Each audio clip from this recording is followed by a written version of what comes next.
ሰላም እንኳን ወደዚህ ቻናል በደህና መጡ። ዛሬ በዓለም ላይ ካሉት በጣም እንግዳና ግራ የሚያጋቡ እንስሳት አንዱን እንመለከታለን። ስሙም ፕላቲፐስ ነው። ይህ እንስሳ ዳክዬ አፍ አለው፣ የበግላት ጅራት አለው፣ የኦተር ገላ አለው። እንቁላል ይጥላል፣ ወተት ያጠባል፣ መርዝ ይለቃል። እንዴት ይሆን? ይህ ፍጥረት በተፈጥሮ የተሰራ ኮሜዲ ይመስላል። እስከ 15 ደቂቃ ድረስ ከሱ ጋር እንቆይ። ላይክ እና ሰብስክራይብ ካላደረጋችሁ አድርጉልኝ። እንጀምር። ፕላቲፐስ በዓለም ላይ በጣም የተወሰነ ቦታ ይኖራል። በአውስትራሊያ እና በታንዛኒያ ደሴት ብቻ፣ በተለይም በምስራቅ አውስትራሊያ ወንዞች፣ ጅረቶች፣ ሐይቆች እና የባህር ዳርቻዎች አካባቢ ይገኛል።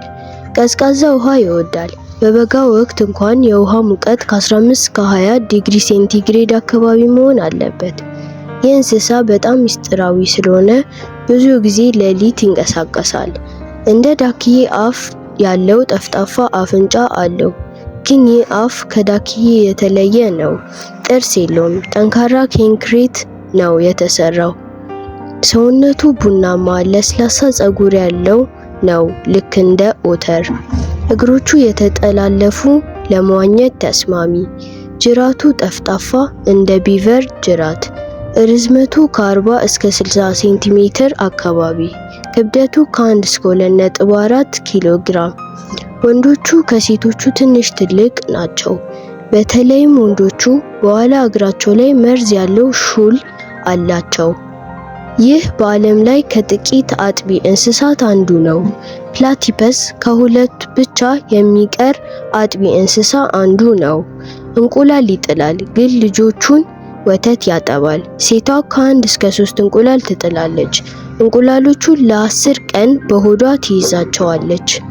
ሲፈለፈሉ ልጆቹ ትንንሽና አይናቸው የተዘጋ ናቸው። ወተቱ ከሆዷ ላይ ይወጣል። ልጆቹ ይልሳሉ። ይህ ባህሪ ከእባብ፣ ከወፍ እና ከአጥቢ እንስሳ መካከል ያለውን የተፈጥሮ ድልድይ ያሳየናል። ፕላቲፐስ በውሃ ውስጥ ይመገባል። ትናንሽ አሳዎች፣ ነፍሳት፣ ቱሃኖች፣ የውሃ እጮች እና የመሳሰሉት።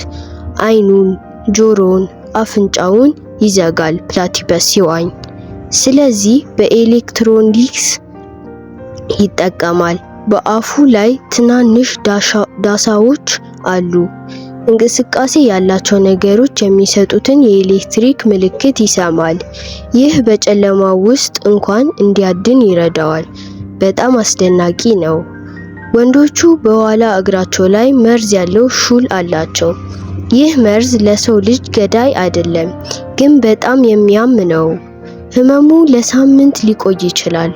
ብዙውን ጊዜ በመራቢያ ወቅት ለመወዳደር ይጠቀሙበታል። ፀጉሩ በዩቪ ብርሃን ሲበራ ያበራል። በውሃ ውስጥ ከ10 እስከ 12 ደቂቃ መቆየት ይችላል። በአውስትራሊያ በጣም የተጠበቀ እንስሳ ነው። ፕላቲፐስ የተፈጥሮ ተአምር ነው።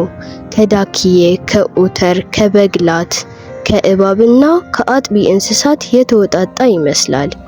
ይህ እንስሳ ከሳይንቲስቶች እንኳን አሁንም ብዙ ሚስጥር አለው። ዛሬ የተደሰታችሁ ከሆነ ላይክ ያድርጉ። ኮሜንት ውስጥ ፕላቲፐስ እንግዳ ነው ብላችሁ ጻፉ እና ሰብስክራይብ አድርጉ። ቀጣዩ ቪዲዮ ላይ እንገናኛለን። እስከዛ ቻው።